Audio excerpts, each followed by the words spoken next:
Saa hii siasa ya Kenya imebadilika kabisa kabisa, na Wakenya sijui ama wanaufahamu. Siasa ya Kenya wakati imebadilika, kuna watu ambao wanatafuta namna ya kujitokeza kuongea, kupitisha messages ambayo tunaona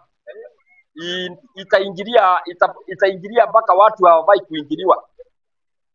Niseme hivi kwa kifupi, hii mambo ya Kahiga kuongea kuhusu mambo ya Raila imeleta shida sana katika nchi, na hasa katika upande wa viongozi wengine wa ODM, si wote, sababu ODM kuna wale wanaserve Ruto na kuna wale ambao wako independent, akina Sifuna, lakini akina Wanga wako tu kwa mrengo wa Ruto.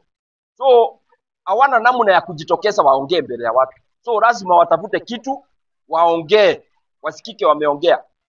Hilo jambo halileti picha mzuri sana, sababu ni aftermath ya mzee. So hii aftermath ya mzee itasababisha vituko.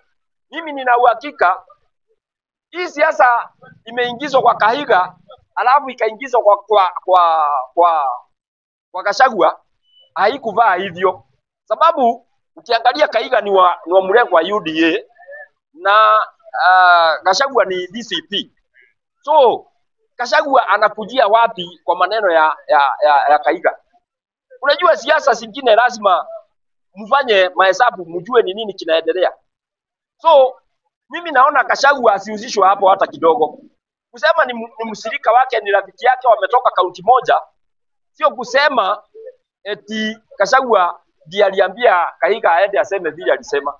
Yeye amemjibeba yenyewe, ule ni mzee, ni gavana. So huyu gavana yeye ndiye anafaa kulaumiwa peke yake, lakini sio Gachagua. Gachagua anaingilia wapi hapa? Unajua siasa zingine lazima muangalie, mjue ni nini kinaendelea katika nchi ya Kenya. Gachagua ndio hakuenda pale Nyanza. Yeye pia ni binadamu.